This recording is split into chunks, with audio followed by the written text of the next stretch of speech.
Alors voici ce qu'on appelle habituellement une borne Wi-Fi. De son vrai nom, un routeur Wi-Fi, dans le sens où il va permettre de se connecter en Wi-Fi à un réseau déjà existant, donc qui va permettre de faire le lien sur un réseau déjà existant, d'où le terme routeur. On est sur un routeur bas de gamme, on va dire, avec 300 mégabits de bande passante. Généralement, c'est les routeurs qui permettent de faire de la navigation sur Internet sans plus. Donc nous, on va s'en servir pour faire transiter de la vidéo par l'intermédiaire des ESP-CAM32. Donc on sera quand même limité en termes de débit et du coup forcément en termes de connexion. On va être limité à 5 ou 6 connexions au maximum sur le routeur, ce qui ne permet pas de mener à bien des activités en classe avec 28 ou 30 élèves. Pour cela, il faudrait basculer sur des routeurs un peu plus conséquents, en 500, 700 mégabits en termes de bande passante. Voilà. Mais c'est forcément pas le même budget. Là, on va être sur du... Ici, on va être sur du 15 à 20 euros, alors que là, on est plutôt sur du 70 à 100 euros. Dans tous les cas, ça ne change pas le fonctionnement du routeur et son paramétrage. Donc, généralement, quand vous déballez le routeur de sa boîte, au dos du routeur, vous allez retrouver un certain nombre d'informations. Donc là, je me rapproche. Avec la bande passante, son alimentation, on est d'accord. Ici, vous avez son adresse MAC, on ne s'en servira pas. Ici, vous avez le password, la key du réseau Wi-Fi, donc WLAN. Et vous avez associé le nom du réseau, donc le SSID. Et vous avez généralement aussi, quelque part dans la documentation, ici c'est marqué directement, la session de l'administrateur pour le paramétrer, ainsi que son mot de passe. Donc ici c'est admin en minuscule. Et vous avez forcément également, mais ça on peut le retrouver facilement, l'adresse IP du routeur. Tous ces paramètres-là, ce sont les paramètres par défaut, les paramètres usine. Et donc c'est parti, je me connecte au routeur Wi-Fi. Donc je suis ici sur une tablette de l'établissement, un iPad notamment. Donc je vais lancer l'application réglage et je vais venir me connecter à mon routeur Wi-Fi. Donc on est ici sur Wi-Fi. Il me propose un certain nombre de Wi-Fi. Il m'a automatiquement connecté sur le routeur Wi-Fi de l'établissement. Donc je vais changer puisque ici je souhaite me connecter à mon routeur. Pour ça il s'appelle Tenda EA7AD8 et je rentre donc le mot de passe qui était au dos du routeur. Alors je crois que en enregistrement de l'écran il affiche pas justement les mots de passe, c'est pour ça que vous ne voyez pas l'écran. Donc ici je me connecte, automatiquement je me retrouve normalement connecté. Ça peut arriver que le téléphone ou la tablette ne comprenne pas qu'on soit connecté en Wi-Fi sans avoir Internet. Donc ça c'est un petit souci. C'est la même chose avec les élèves généralement. Ils pensent que à partir du moment où on a du Wi-Fi, on a forcément Internet. Ici, non, on sera en réseau local, c'est-à-dire qu'on n'aura aucune connexion avec l'extérieur. Le routeur Wi-Fi permettra juste la communication entre les différents équipements du réseau. Sur iOS, ici j'ai le petit i et je vais pouvoir retrouver un certain nombre d'informations. Sur les informations, je vais avoir que l'adresse IP, je vais avoir comme quoi l'adresse IP est connectée en mode automatique, c'est-à-dire en DHCP. Et ma tablette a obtenu l'adresse IP 192.168.1.2. Ça pose un petit souci au niveau des adressages IP, mais ça on y reviendra après. Donc je vais d'abord me connecter sur le routeur, donc 192.168.1. Je sors d'ici, je lance mon navigateur. Dans la barre de l'URL, je vais me connecter à l'adresse IP 192.168.1.1. J'accède, il me demande forcément un login. Comme montré précédemment, au dos du routeur, généralement, vous avez ce type d'information. Ici, c'est admin en minuscule pour le mot de passe. Je me connecte. Une fois connecté à l'interface administrateur, la première chose à faire est éventuellement de modifier le nom du réseau, c'est-à-dire le SSID, le nom du Wi-Fi tel qu'il apparaîtra.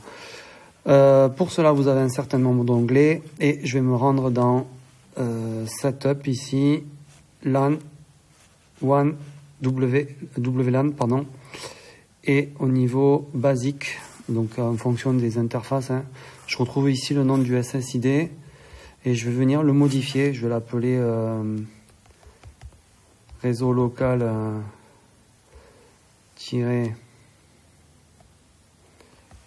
ILO 7 par exemple. Voilà, et je vais venir appliquer ce nouveau paramètre. Forcément le routeur va redémarrer. En redémarrant, normalement il devrait me jeter du réseau puisque je ne fais plus partie du réseau Tenda comme c'était le cas avant. Donc il va me demander certainement de me reconnecter. Je vérifie. Donc je vais dans les réglages pour cela et je retrouve bien mon réseau local. Voilà, je viens de me connecter dessus. Il va falloir que j'indique le mot de passe actuel du routeur que j'ai toujours pas modifié. Donc c'est X Y T S. Je me connecte. Cette fois-ci, je suis connecté. Je me reconnecte donc à mon interface. Et toujours dans Setup WLAN, je vais pouvoir au niveau de la sécurité, cette fois-ci, afficher donc le mot de passe et indiquer un nouveau mot de passe. 1, 2, 3, 4, 5, 6, 7, 8 par exemple. Ça ira très bien pour l'application en classe. C'est absolument pas adapté pour une utilisation personnelle, hein, on est bien d'accord. J'applique ces nouveaux paramètres. Même chose que pour le nom du réseau. Il va falloir que je me reconnecte avec le nouveau mot de passe. Vérifions. Je lance réglage. Réseau local. Il m'a bien sorti du réseau. Je me reconnecte. Mot de passe incorrect. C'est marrant. 1, 2, 3, 4, 5, 6, 7, 8. Je me connecte. Impeccable. Ok, donc maintenant je suis dans les paramètres réseau de ma tablette. Je viens afficher mes paramètres réseau. Il m'a affecté toujours l'adresse 192.168.1.2, ce qui va poser souci. Comme le montre cette illustration, nous nous retrouvons sur le réseau 192.168.1.0. La première adresse IP disponible, qui est la 192.168.1.1, est prise par le routeur Wi-Fi. Et ma tablette s'est vue attribuer la deuxième adresse IP disponible, donc la 1.2. Avec cette observation, je pense que le routeur fournit des adresses IP automatiques sur l'intégralité de la plage des adresses IP disponibles, c'est-à-dire de 1.2 jusqu'à 1.254. Il va falloir donc modifier ça afin d'avoir une plage d'adresses IP fixe et une plage d'adresses IP dynamique. Ce qu'on va faire, c'est qu'on va mettre des adresses IP fixes de 2 jusqu'à 99 et ensuite de 100 jusqu'à 200, ce qui est généralement fait finalement en adresse IP dynamique. Donc pour cela, je me rends dans mon espace administrateur de mon routeur, de nouveau. Je me connecte. Là, il va falloir trouver le paramètre qui permet de modifier le service DHCP. Pour ma part, il est dans LAN DHCP. Et sans surprise, je m'aperçois bien que le pool range, c'est-à-dire la plage d'adresse IP automatique, est bien entre 2 et 254. Donc ce que je vais faire, c'est que je vais le modifier en 100, 200. Je valide ce nouveau paramètre. Normalement, le paramètre est pris en compte. Il va falloir maintenant que je sorte de mon propre réseau, parce que je pense qu'il ne m'a pas réattribué, c'est le cas. Donc j'oublie ce réseau et je vais me reconnecter et normalement, en indiquant de nouveau le mot de passe, il devrait m'attribuer en tout cas la première adresse IP disponible sur le service DHCP, c'est-à-dire la 1.100. C'est le cas, 192.168.1.100. Si un nouvel appareil se connecte, je pense que ça sera le 1.101, 1.102, etc. Pourquoi avoir une plage d'adresse IP fixe?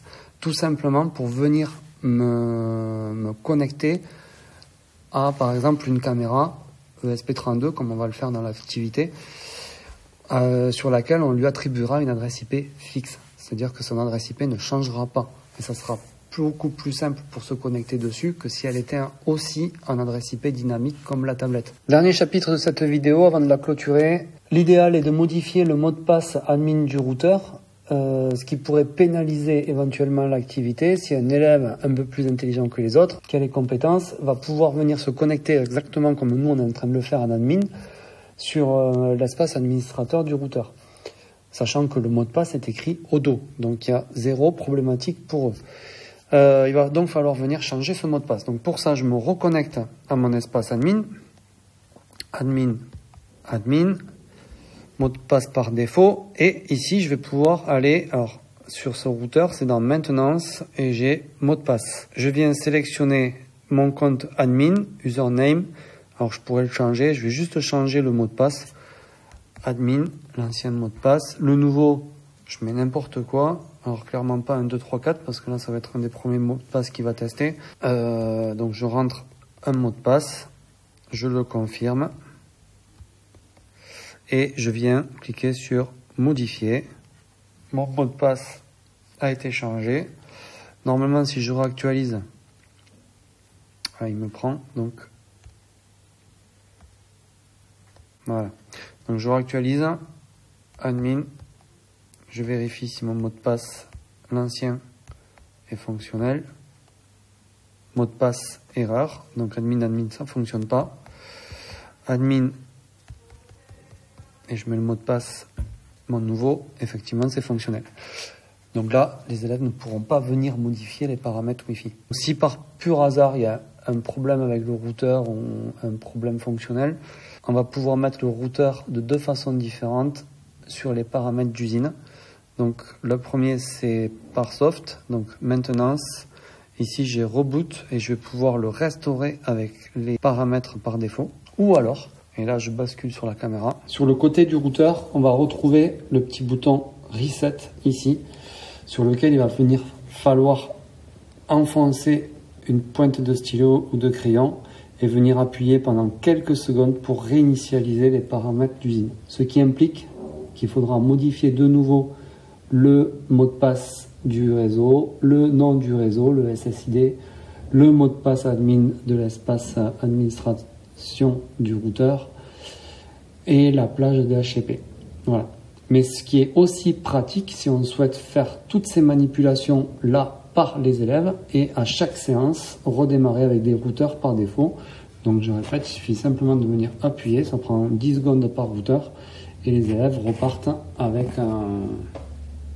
démarrent l'activité avec un routeur d'usine.